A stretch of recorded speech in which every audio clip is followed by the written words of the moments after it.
Hola a todos, bienvenidos a Calamares en su tinta. Bienvenidos otra vez aquí. Y en esta salida podríamos empezar casi por el final, por una escena, un instante que es como un punto de quiebre en la trama y en la narración. Hace un siglo, el 21 de enero de 1924, murió postrado en su cama Vladimir Ilich Ulyanov, más conocido con su nombre de pluma o su seudónimo revolucionario como Lenin. Sobre ese seudónimo hay toda clase de teorías, hipótesis. Lo cierto es que allí, en una villa llamada Gorki, a las afueras de Moscú, murió Lenin, uno de los personajes más importantes e influyentes del siglo XX. Y al decir esto, no lo estoy glorificando ni exaltando, no es una apología, sino solo el reconocimiento de un hecho innegable. Lenin fue uno de los personajes más determinantes de la historia contemporánea, uno de los artífices principales, si no el artífice principal, de la revolución bolchevique, de la llamada Revolución de Octubre, que en realidad en el resto del mundo ocurrió en noviembre, solo que Rusia no había acogido todavía el calendario gregoriano y se regía por el calendario juliano que impuso Julio César, de allí su nombre, en el año 46 antes de Cristo. Hasta que un día de primavera, en el siglo XVI, a finales del siglo XVI, un rayo del sol cayó en el signo del zodiaco que no era, y el Papa Gregorio XIII decide reformar el calendario. Por eso, a partir de 1582 ya no hablamos del calendario juliano, sino del calendario gregoriano. Y había una diferencia de 11 días más o menos entre el uno y el otro. Los países fueron integrándose al nuevo estilo, como se llamaba, con el paso del tiempo, y Rusia solo entró al calendario gregoriano en 1918. Por eso la revolución bolchevique, la revolución comunista, fue a la vez en octubre y en noviembre. Esos días, como decía un libro famoso, que estremecieron a la humanidad y que van a constituir un nuevo modelo no solo político, social y económico, sino incluso una nueva idea del hombre. Eso era lo que significaba la revolución que comandó y protagonizó Lenin, y que, claro, también tenía una condición particular, y es que era la primera revolución marxista que triunfaba en la historia. Con ella, con la revolución de octubre y noviembre de 1917 en Rusia, el marxismo deja de ser una utopía y una teoría y se vuelve la concreción de una idea de lo humano que va a transformar, a cambiar y a determinar como una sombra que lo atraviesa todo el siglo XX. Como suele pasar en esos casos, las utopías y sus promesas engendran en la realidad muchas veces un infierno. Eso pasó con la Revolución Rusa, que nacía de los ideales nobilísimos de buscar un orden económico más justo e igualitario, pero que en la práctica se fue traduciendo ese ideal en un régimen opresivo, dogmático, autoritario, totalitario. Siempre pasa eso, con la idea de traer el paraíso a la tierra. Todo paraíso que se realiza aquí y ahora termina asignado por un mapa hecho de alambres de púas. No hay nada más peligroso que la utopía cuando empieza a volverse una realidad, porque en sus grietas, en sus pliegues, está por lo general el infierno. Y esa noción de que todas las miserias, las renuncias deben ser justificadas en nombre de un fin que se ambiciona al final y que termina siendo el pretexto de los peores campos de concentración. La Revolución Rusa tuvo al final el signo del dogmatismo, el signo de la reescritura de la historia y el signo del totalitarismo. Quizás para entender muy bien cómo empieza esa revolución y cuáles son sus protagonistas, en primerísimo lugar Lenin y sus lugartenientes, y para entender un poco mejor cuál fue la deriva del sueño revolucionario en Rusia, que además se volvió como el modelo de todas las grandes revoluciones del siglo XX. Moscú era el punto de irradiación de esa promesa, de esa ilusión revolucionaria. Para entender ese mundo, quizás convenga remontarse un poco en el tiempo y ver los antecedentes de la Revolución de Octubre. La primera gran revolución de la modernidad, diríamos casi el arquetipo revolucionario por excelencia, es, claro, la Revolución Francesa, a finales del siglo XVIII. Pero la Revolución Francesa, que tenía como carne de cañón y como bandera y como pretexto el nombre del pueblo, así en abstracto y en mayúsculas, la Revolución Francesa era más bien el triunfo de la burguesía, de los dueños del poder económico y del capital, que enfilaron sus armas y cargaron contra el antiguo régimen, contra ese mundo nostálgico y jerárquico que había definido la suerte de Europa a lo largo de los siglos desde el medioevo.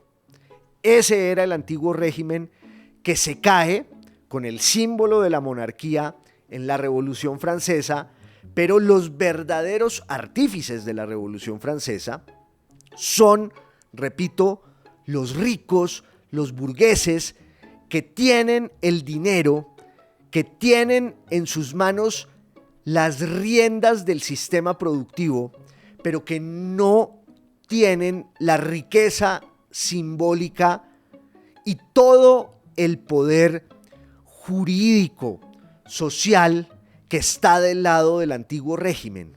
Por eso los burgueses necesitaban adueñarse de ese viejo edificio en ruinas, tumbarlo y derruirlo para apropiarse de sus valores y de su fachada.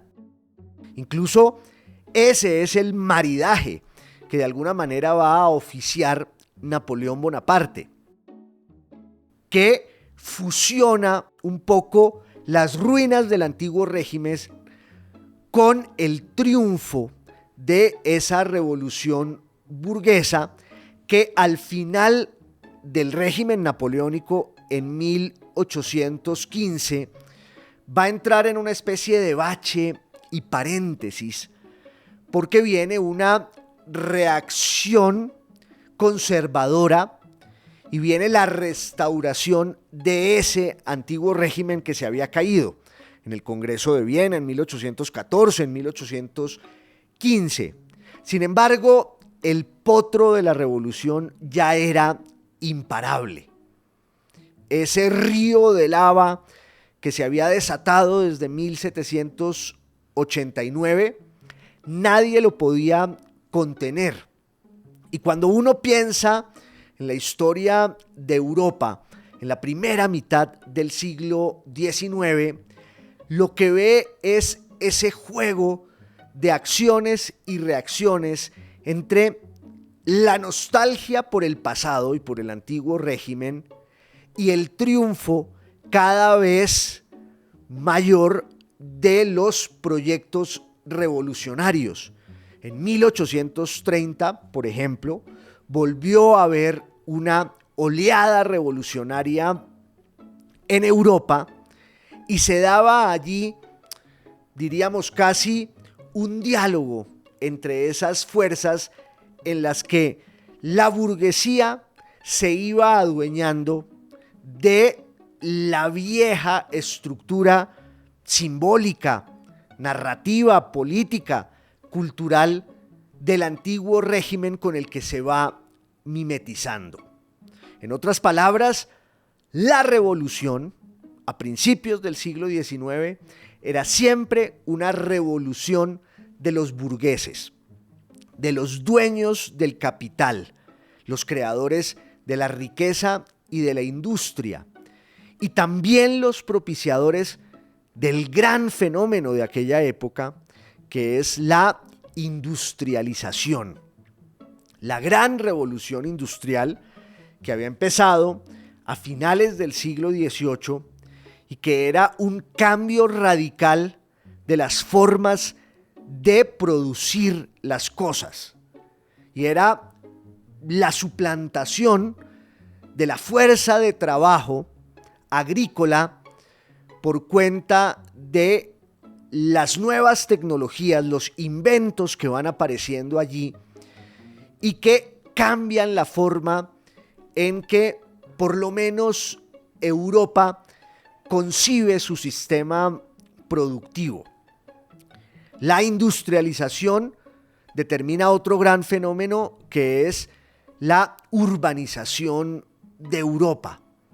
Europa tenía un régimen sobre todo rural hasta el siglo XVIII y en el siglo XIX masas campesinas empiezan a irse a las ciudades que crecen sin medida, empiezan a desbordarse y son esas ciudades que están narradas en la gran literatura de los años 30, de los años 40, de los años 50 del siglo XIX, que suele ser una denuncia desgarrada de las condiciones tan difíciles en que viven las masas que han llegado allí, a esas favelas, a esos arrabales y que han abandonado el campo y ahora están sometidas al régimen sombrío de las fábricas.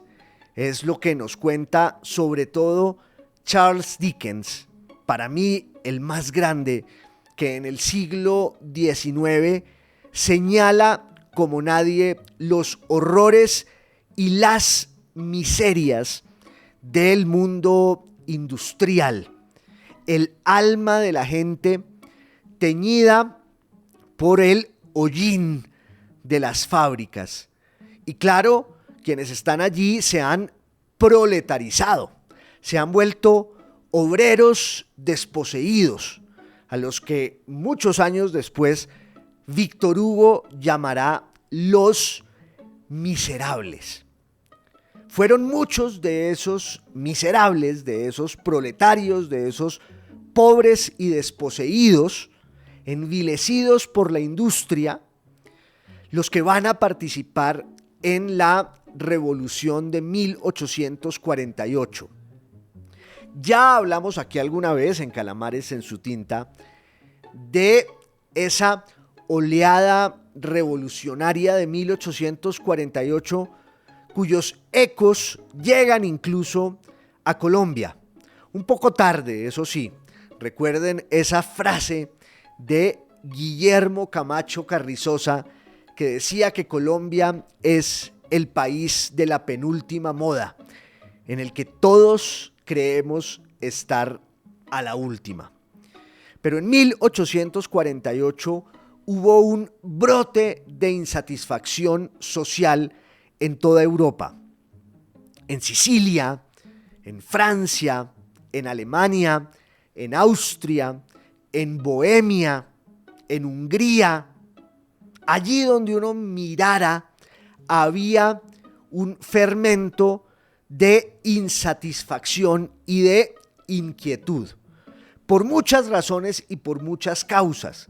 Estaba el tema del nacionalismo, el sentimiento de las identidades nacionales, pero había una dimensión social y económica de las revoluciones de 1848 que tenía que ver, repito, con esas masas de desposeídos que no se sentían representados en el triunfo de las revoluciones burguesas, que habían quedado en deuda con los pobres, con el pueblo, al que siempre invocaba la revolución para dejarlo afuera, para dejarlo por puertas y cerrarle las cortinas de los palacios en los cuales ahora se metían los burgueses a convivir con los herederos del viejo orden aristocrático y monárquico que había sido derruido, sí,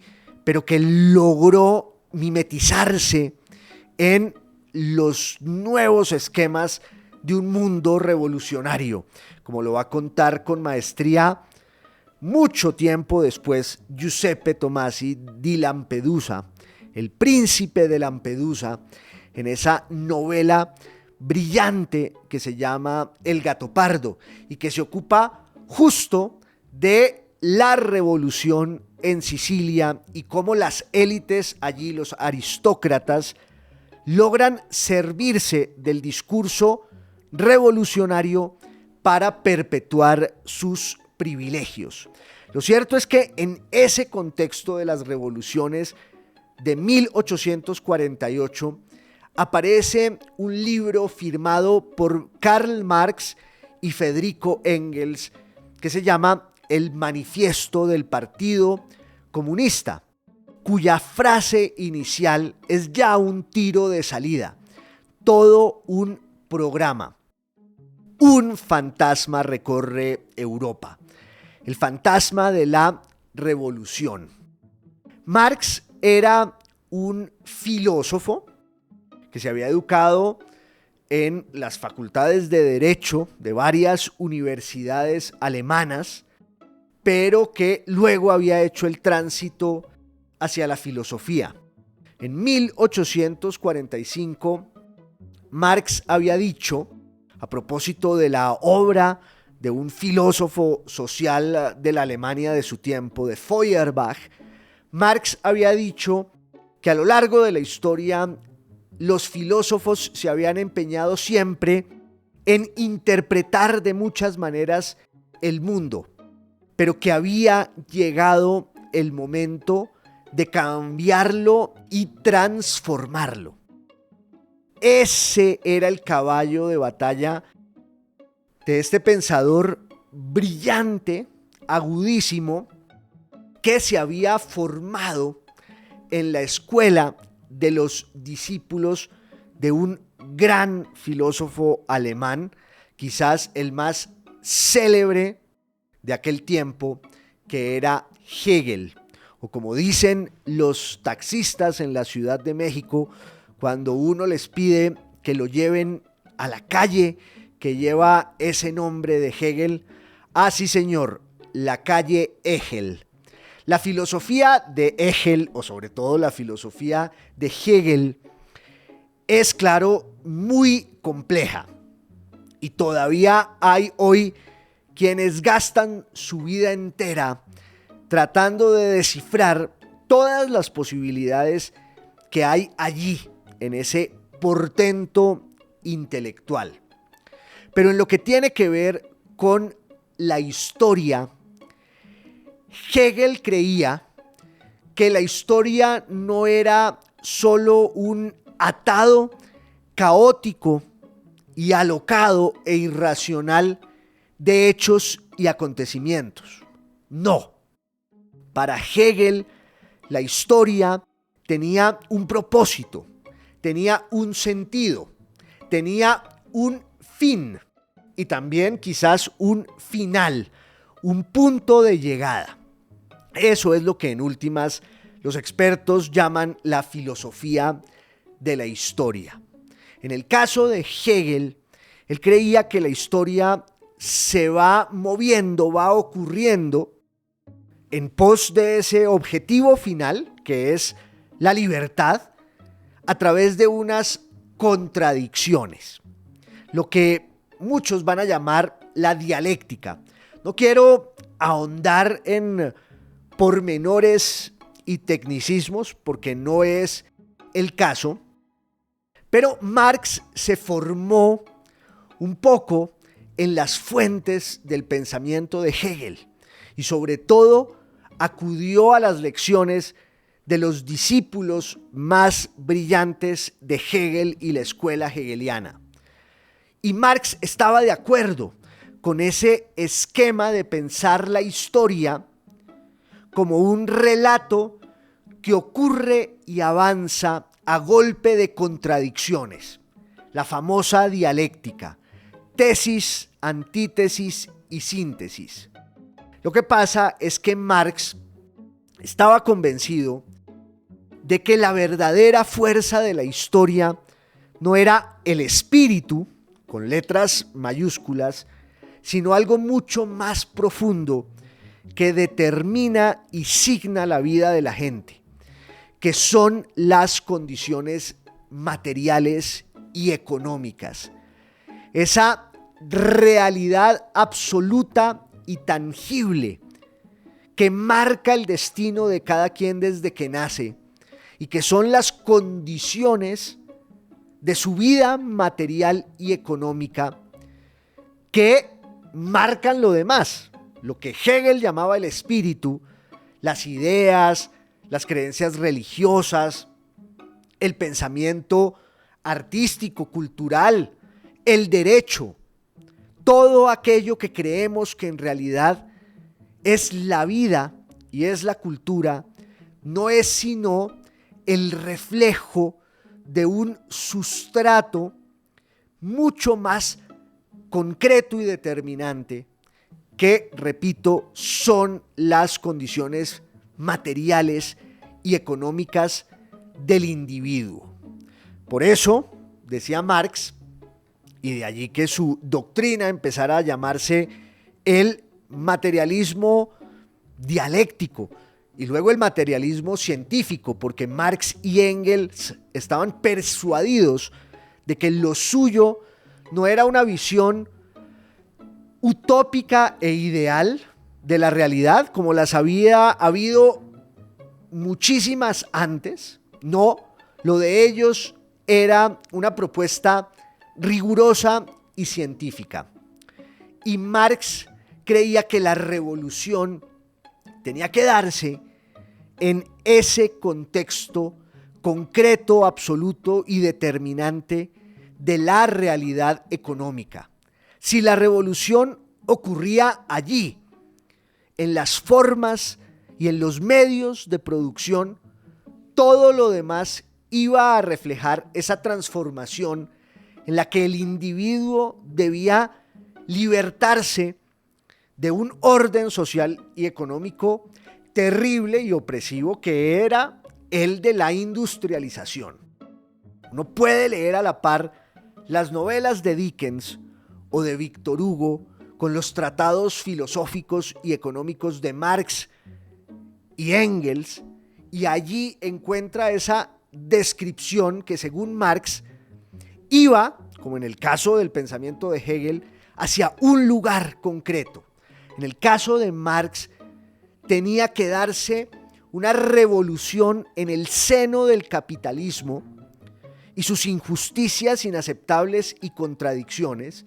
El capitalismo iba a llegar a un punto aberrante de injusticia y envilecimiento que iba a propiciar la toma de conciencia por parte de los trabajadores para que ellos dieran la revolución o la hicieran y dieran un golpe de Estado, constituyeran una dictadura, la dictadura de los proletarios, que era solo un punto transitorio hacia el logro ideal de una sociedad sin clases sociales y en la que el trabajo fuera la expresión de la vocación de cada quien y no del envilecimiento del sistema productivo del capitalismo.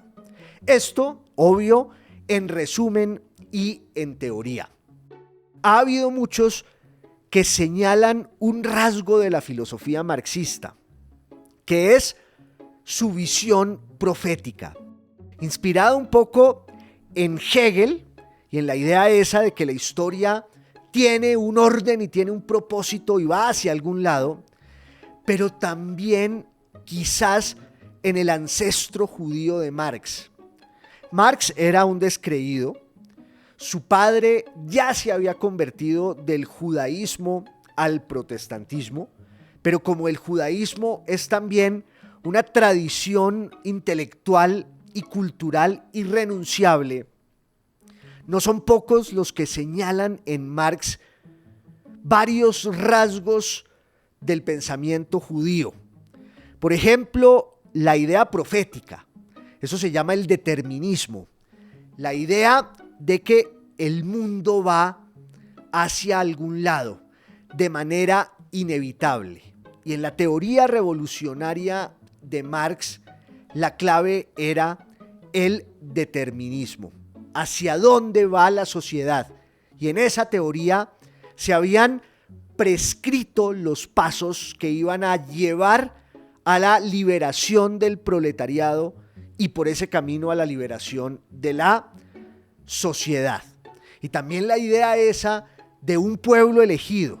En el caso del pensamiento marxista, la clase proletaria. Marx quiso pasar del pensamiento a la acción. Marx quiso ir de la pura teoría a la práctica revolucionaria.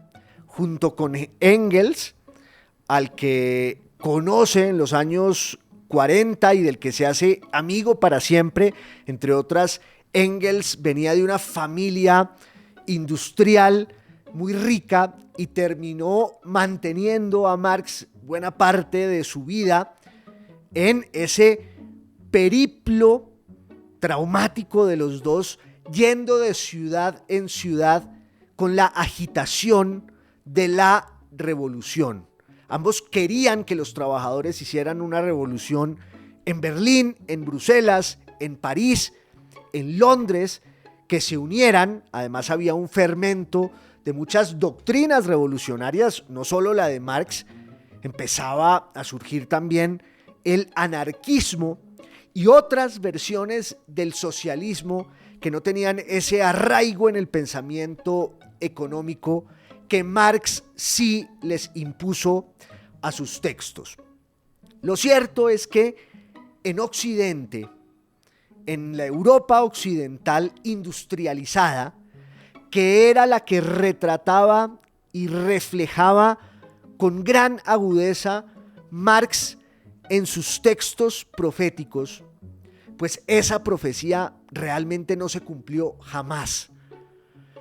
Porque el capitalismo sí fue avanzando, en medio de sus miserias e injusticias, pero al mismo tiempo logró concebir una idea, un relato, una promesa del progreso en donde los pobres, los miserables, los desposeídos, los proletarios se fueron integrando cada vez más en un orden político que fue como un antídoto contra la amenaza de la revolución. Y esa es la historia de la Europa industrial y moderna en la segunda mitad del siglo XIX y en la primera mitad del siglo XX. Lo que quiere decir que en Occidente el proyecto revolucionario del marxismo fue un absoluto fracaso. Y donde va a terminar prosperando y triunfando es donde menos se daban las condiciones objetivas, como decían ellos, para el cumplimiento de las profecías revolucionarias del marxismo, que es en la Rusia autocrática y medieval de los zares Romanov. Rusia tenía también una tradición revolucionaria, porque Rusia era un misterio casi más enrevesado y tupido que el de la propia filosofía hegeliana. Rusia era la inmensidad de un mundo que se proyectaba sobre el Oriente, sobre Asia, de manera casi infinita, y era también la vivencia de un pueblo, el pueblo eslavo convertido al cristianismo por la vía ortodoxa griega de Bizancio, que necesitaba definir su identidad con respecto a ese vecindario en Occidente que era Europa, y distintas expresiones de la cultura europea con las cuales el alma rusa tuvo que vérselas a lo largo de toda su historia para definir su identidad, partida entre esas dos vocaciones: su condición asiática, esteparia, volcada de lleno hacia el oriente, y una obsesión elitista, minoritaria, desde el poder, de reclamar la herencia de Europa y de Occidente, y también la herencia de Bizancio. No nos olvidemos de que desde el siglo XVI en Rusia la monarquía sentía que era la última heredera del Imperio Romano. De allí que el título de los zares pues fuera ese, el de los Césares. Zar en ruso quiere decir César. Y la monarquía rusa desde el siglo XVI se remontaba al Imperio Romano, luego al Imperio Romano de Oriente, con su capital en Constantinopla, y cuando Constantinopla cae en 1453, hay una especie de estampida dinástica del poder bizantino hacia Moscú. Y allí surge ese mito de Moscú como la tercera Roma. En la evolución de la Rusia moderna hay un punto muy importante, que es, claro, el surgimiento a principios del siglo XVIII del proyecto cultural, político, imperial de Pedro el Grande. A partir de Pedro el Grande, la dinastía de los Romanov lo que quiere es definir su identidad y su poder bizantinos, un poder implacable, inapelable, burocrático, y al mismo tiempo reclamar y buscar la influencia de Europa y de Occidente. Eso quería Pedro el Grande para la aristocracia y las élites rusas. Que hubiera un baño de modernidad occidental y que allí se impregnaran todos de modelos franceses y alemanes, muchos de ellos muy cerca en la frontera occidental de Rusia, con el mundo polaco, con el mundo lituano, con el mundo báltico, con el mundo ucraniano, que tenía una herencia europea, occidental, mucho más fuerte que la herencia de los propios rusos. Aunque los rusos desconocían y hasta hoy desconocen la identidad de los ucranianos como una nación independiente.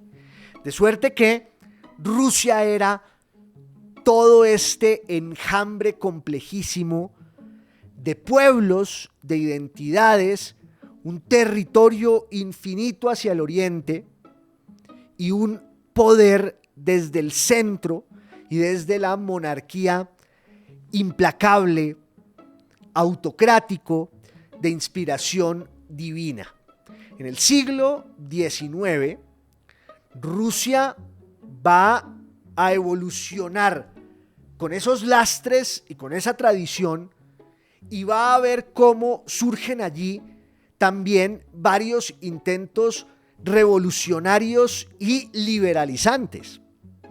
No nos olvidemos de que Rusia fue el lugar en el que se hundió el proyecto napoleónico.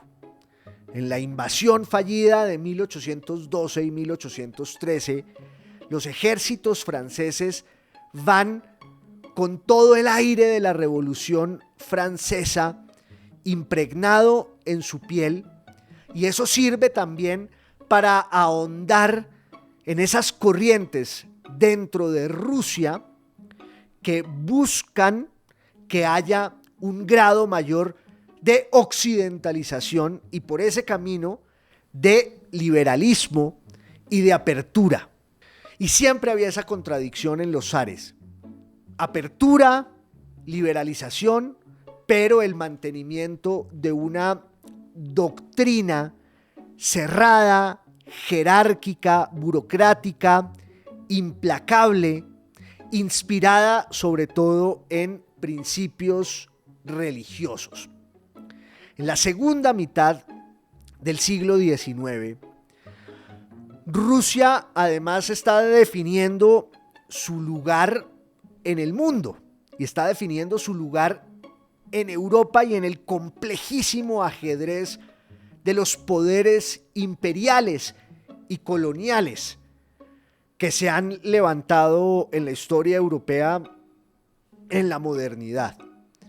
El mayor enemigo de los rusos para sus intereses geopolíticos era el Imperio Otomano, el imperio de los turcos osmanlíes, que tenían su sede imperial en Constantinopla, que ahora se llamaba Estambul, como se sigue llamando todavía, y que claro, era un imperio bastante parecido al imperio ruso, porque ambos representaban un ideal conservador, anacrónico, anticuado del poder y de la dominación de distintos pueblos y de un proyecto económico que tenía un poco el lastre de ese tradicionalismo marcado además en ambos casos, en el imperio ruso y en el imperio otomano,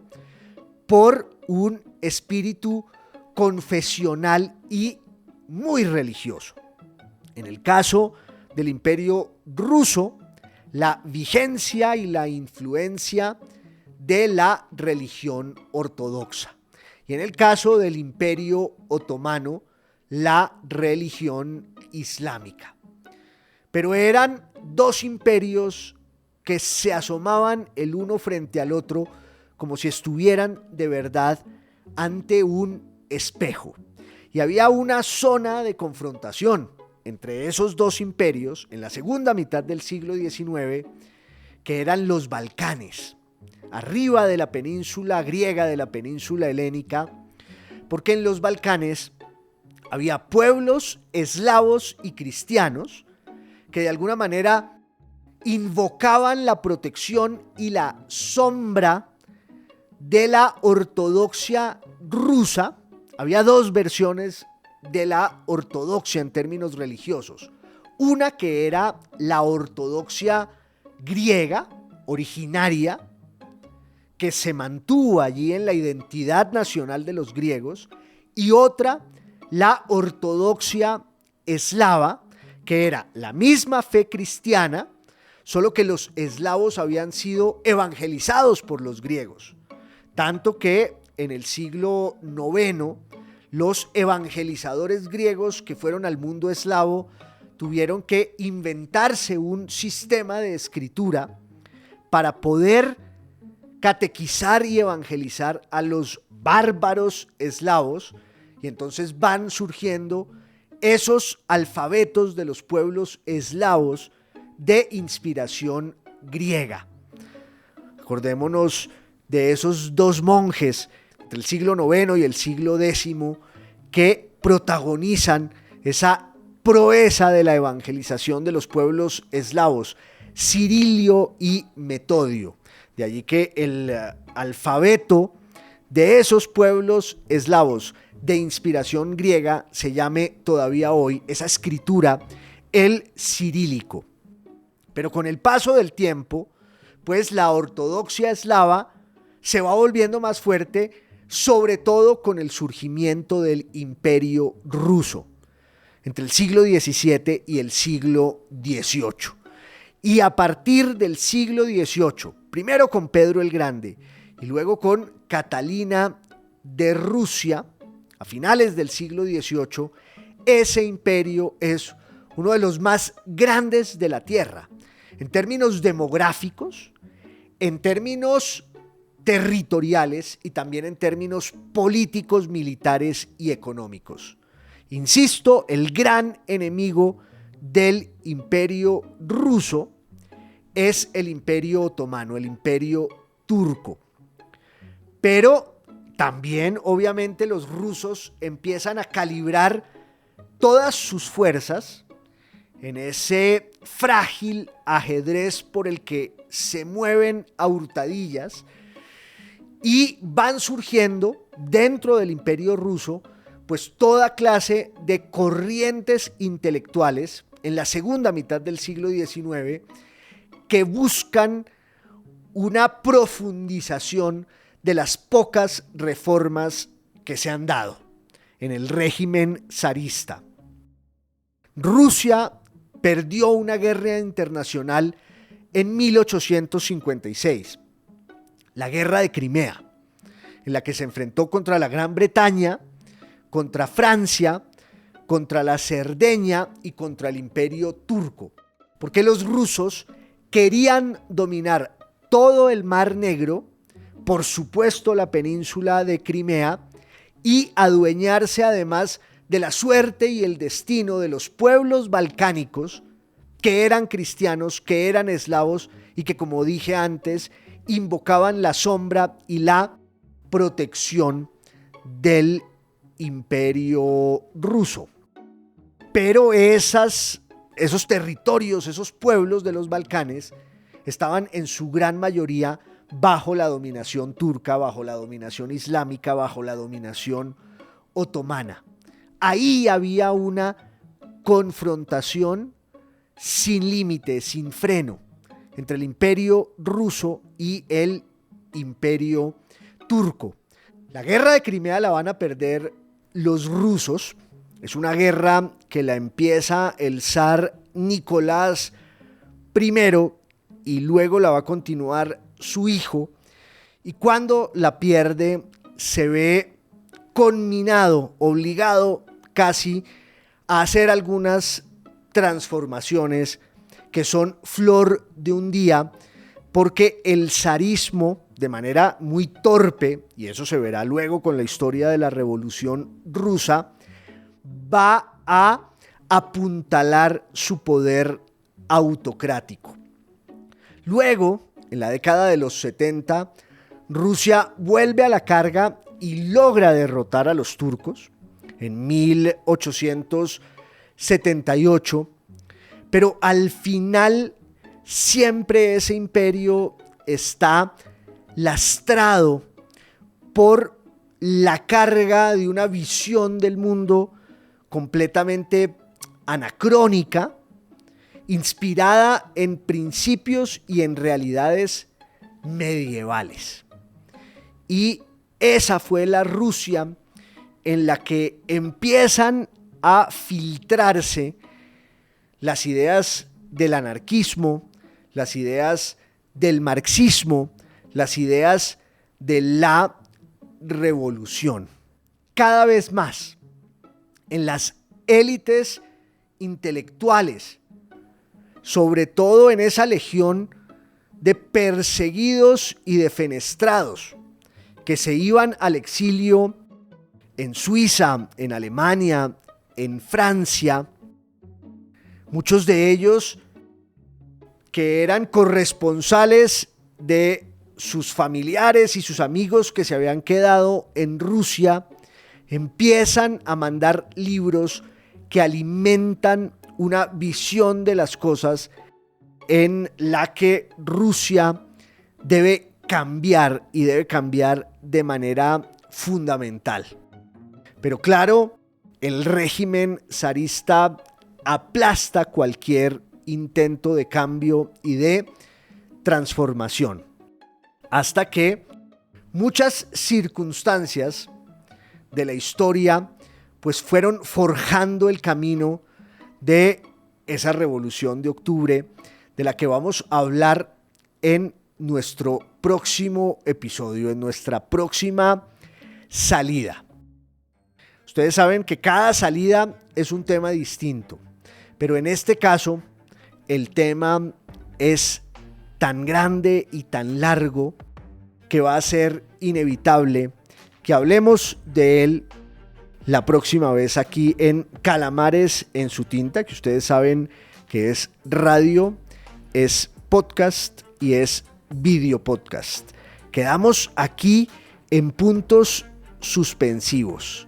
Todavía no aparecen ni el señor Lenin, ni el señor Trotsky, ni el señor Stalin. Apenas vamos en la larga víspera de la revolución, en esa Rusia atormentada y desgarrada de Gogol, de Dostoyevsky, de Tolstoy, de Chekhov, en la que se estaba larvando la revolución más importante de la historia del siglo XX. Con ella retomaremos este hilo de la historia en nuestra próxima salida. Gracias por su compañía y un abrazo a todos. Boombox.